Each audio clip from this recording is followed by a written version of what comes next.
Hello friends, welcome to my channel natural health and living. और आज के इस सेशन में हम देखेंगे क्या होते हैं प्रोबायोटिक्स एंड प्रीबायोटिक जो हमारे गट को हेल्दी रखते हैं। सो फ्रेंड, हमारा जो गट है वो सिर्फ एक डाइजेस्टिव ऑर्गन नहीं है, ये एक बहुत ही कॉम्प्लेक्स इकोसिस्टम है और हमारे ओवरऑल हेल्थ के लिए ये बहुत ही क्रूशियल रोल प्ले करता है। और हमारे गट का सेंट्रल होता है हमारे प्रोबायोटिक्स एंड प्रीबायोटिक्स जो साथ मिलकर काम करते हैं हमारे गट को हेल्दी रखने के लिए।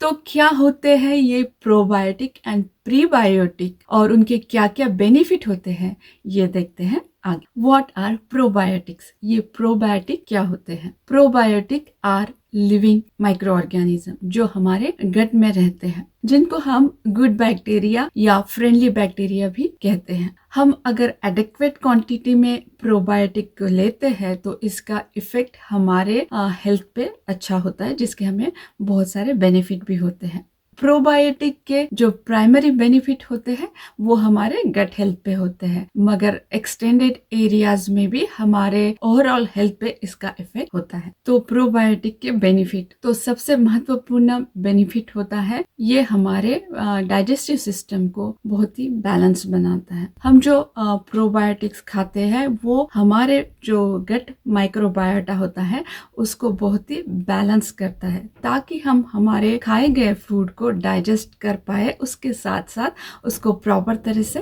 एब्जॉर्ब भी कर पाए। इसीलिए प्रॉपर और बैलेंस माइक्रोबायोटा की जरूरत होता है। और दूसरा बेनिफिट होता है हमारे इम्यून सिस्टम को प्रोबायोटिक एनहांस करते हैं। एक बहुत ही सिग्निफिकेंट इम्यून सिस्टम का बहुत बड़ा पार्ट हमारे गट में होता है, जिससे प्रोबायोटिक हमारे इम्यून सिस्टम को बूस्ट करते हैं। उसके साथ साथ वो पैथोजन से हमारे गट बैक्टीरिया को, हमारे इम्यून सिस्टम को प्रोटेक्ट भी करते हैं। थर्ड बेनिफिट होता है मेंटल हेल्थ के लिए। आपको पता ही है हमारे गट और ब्रेन का कनेक्शन होता है और बहुत सारे जो हमारे हैप्पी हार्मोन्स होते हैं वो हमारे गट में ही सिक्रीट होते हैं, जैसे कि सेरोटोनिन एंड डोपामिन। तो प्रोबायोटिक हमारे इस हार्मोन्स के सिक्रीशन को एनहांस करता है।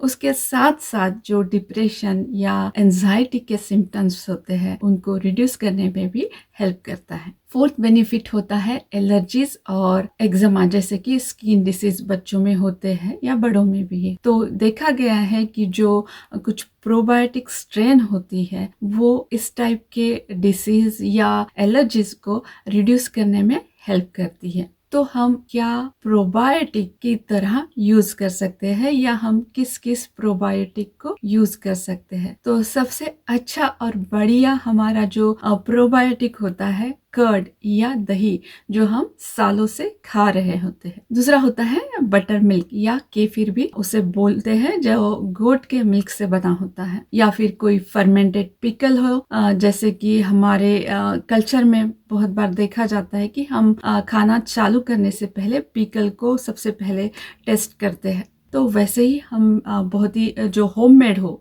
ऐसे पिकल को हम एज अ प्रोबायोटिक यूज कर सकते हैं, या फर्मेंटेड वेजिटेबल को हम यूज कर सकते हैं, या फिर प्रोबायोटिक के जो सप्लीमेंट आते हैं उनको भी आप as a last chance use कर सकते। तो फ्रेंड, देखते हैं क्या होता है ये प्रीबायोटिक। सो फ्रेंड, ये prebiotics means non digestible food component होता है, जिसे हम डाइजेस्ट नहीं कर पाते हैं, मगर हमारे पेट के अंदर जो गुड बैक्टीरिया होते हैं वो इसको फूड की तरह यूटिलाइज करते हैं और उसके कारण उनकी बहुत अच्छी ग्रोथ होती है। और इसी के लिए प्रीबायोटिक हमें ज़रूरी होता है, ताकि हमारे पेट के अंदर हमारे गुड बैक्टीरिया की ग्रोथ हो। तो ये एनहांस करते हैं ग्रोथ गुड बैक्टीरिया की। तो प्रीबायोटिक के क्या फायदे होते हैं? तो सबसे पहला बेनिफिट होता है इसका कि हमारे जो डाइजेस्टिव सिस्टम होती है उसको इम्प्रूव किया जाता है। हमारा डाइजेस्टिव सिस्टम इम्प्रूव होता है। प्रीबायोटिक जो होता है वो फूड होता है गुड बैक्टीरिया के लिए। तो इस पर बहुत सारे good bacteria, friendly bacteria grow होते हैं, जो हमारे एनवायरनमेंट होता है हमारे स्टमक का, उसको बैलेंस करते हैं, जिसके कारण हम फूड को डाइजेस्ट कर पाते हैं अच्छे से, उसके साथ साथ एब्जॉर्ब भी कर पाते हैं और हम पैथोजन से प्रोटेक्शन भी हमारा होता है। तो सेकंड बेनिफिट होता है प्रीबायोटिक का वेट कम करने के लिए। ये प्रीबायोटिक जो होते हैं मैक्सिमम फाइबर्स होते हैं, तो जब हम खाते हैं तो हम फुलफिल फील करते हैं, जिसके कारण हम कंटिन्यूसली खाना जो एक प्रोसेस होता है उसको थोड़ा स्टॉप करते हैं, रिलैक्स करते हैं, और हमें जो सैटिस्फैक्टी लेवल या सेटिस्फैक्शन होता है वो मिलता है, क्योंकि हमारे पेट में अच्छी तरह से प्रीबायोटिक या फाइबर होता है जो हमें फुलफिलमेंट की फीलिंग को देता है, जिसके कारण हम कंटिन्यूसली खाने को स्टॉप करते हैं और फुलफिल फील करते हैं। थर्ड बेनिफिट होता है कि ये हमारे बोन्स को स्ट्रॉन्ग बनाता है। कुछ प्रीबायोटिक जो होते हैं कि हमारे एब्जॉर्प्शन को बढ़ा देते हैं, जिसके कारण जो महत्वपूर्ण मिनरल्स होते हैं जैसे कि कैल्शियम है, मैग्नीशियम है, उनको हम बहुत अच्छे से एब्जॉर्ब कर पाते हैं, जिसके कारण हमारे बोन्स बहुत हेल्दी और स्ट्रॉन्ग बनते हैं। फोर्थ बेनिफिट होता है कि ये हमारे हार्ट हेल्थ के लिए भी बहुत ज़रूरी होता है, क्योंकि ये मैक्सिमम फाइबर्स होते हैं। तो हम जब खाते हैं तो हमारे कोलेस्ट्रॉल लेवल को भी ये मैनेज करता है, मेंटेन करता है, और इस तरह से हमारे हार्ट हेल्थ के लिए प्रीबायोटिक बहुत ज़रूरी होते हैं और बेनिफिशियल होते हैं। तो क्या प्रीबायोटिक हमें खाने चाहिए? केला या बनाना जिसे बोलते हैं, एप्पल्स, उसके साथ साथ हम प्याज, लहसुन, होल ग्रेन्स, ये भी हमारे लिए बहुत अच्छा प्रीबायोटिक होता है। उसके साथ गाजर, मूली और ग्रीन लीफी वेजिटेबल को भी आप एज अ प्रीबायोटिक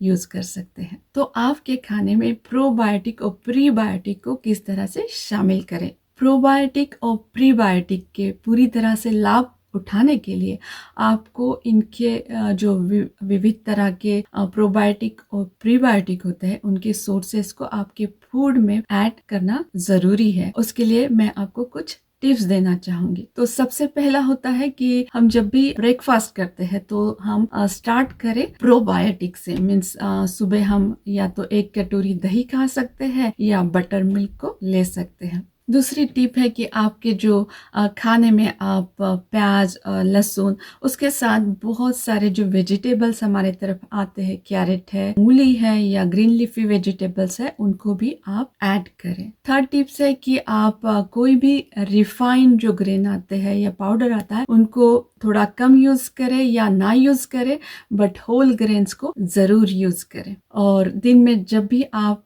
स्नैकिंग करते हैं या थोड़ा कुछ खाने की इच्छा होती है आपकी, तब आप फ्रूट्स को खा सकते हैं, जैसे बनाना है या एप्पल है या आपकी तरफ जो भी फ्रूट्स अवेलेबल है। और फिफ्थ टिप्स है कि आप हो सके उतना फर्मेंटेड फूड को आप यूज करें। आप जिस लोकेशन में रहते हैं उस तरह का फूड अवेलेबल है, वहाँ पे जो भी होगा अवेलेबल आपके लिए, आपके रोज के खाने में फर्मेंटेड फूड का यूज कीजिए, जैसे कि पिकल्स हो गए हैं, दही हो गया है, मट्ठा जो हमारे तरफ आता है वो हो गया है, या फिर इडली, डोसा, इस तरह के फर्मेंटेड फूड का ज्यादा से ज्यादा खाने में यूज कीजिए, जिससे हमारा प्रोबायोटिक और प्रीबायोटिक का बैलेंस बना रहेगा और आपकी गट हेल्थ भी स्वस्थ रहे। सो फ्रेंड, प्रोबायोटिक और प्रीबायोटिक हमारे गट हेल्थ में बहुत महत्वपूर्ण भूमिका निभाते हैं। तो इसके विविध सोर्सेस को आप आपके खाने में इंक्लूड कीजिए, जिसके कारण आपका जो डाइजेस्टिव सिस्टम है वो बहुत ही मजबूत हो सकता है। उसके साथ साथ आपका इम्यूनिटी भी बढ़ेगा और